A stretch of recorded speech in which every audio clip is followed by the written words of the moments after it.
I went to do something special for myself on my birthday, and I wanted to get my pictures taken. Elaine Jones remembers the day this photo was taken, the last photo ever taken of her with her right leg.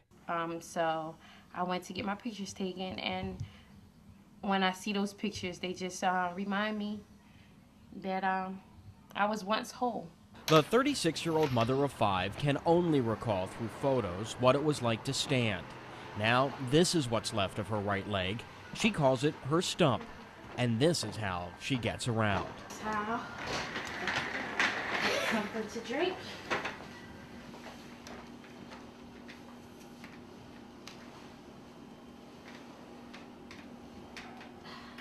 As she explained to attorney Joseph Rocheza, representing Lion Tours, and bus driver Roger Davis, doctors were forced to amputate after Jones was struck by the bus Davis drove. It happened October 6, 2006, when Philadelphia police say Davis drove westbound on Arch Street, then turned south on 15th from a no-turning lane as a lane crossed. I've read a lot of medical records, so I have your medical picture from before and after the accident.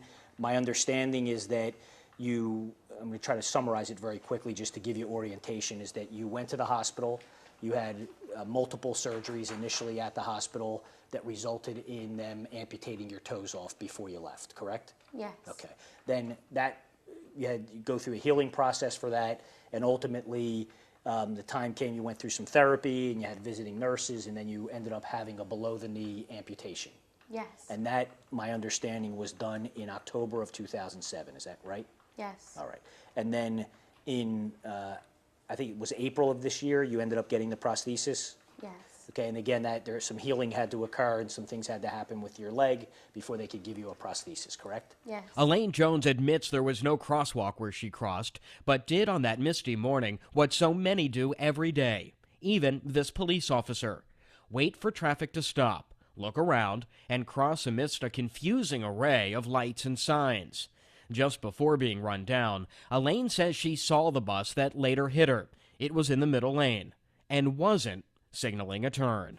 As Okay. as I'm walking from the southeast corner to cross to the southwest corner, when the lights turned green, they all turned green, which made me look at the traffic and then look at the bus. Now, there's nothing in the turn lane because the turn lane is next to me. I can see it's a clear view, so you can see everything. The bus is in the second lane, so it's nothing there. When I turn back to the light, these two lights on the end are green. The arrows are red. Elaine looks again at the bus. Traffic is sitting. He's sitting. No turn signal on. He's in the second lane, the travel lane that goes straight over. He doesn't have a turn signal on, and he's looking to his right.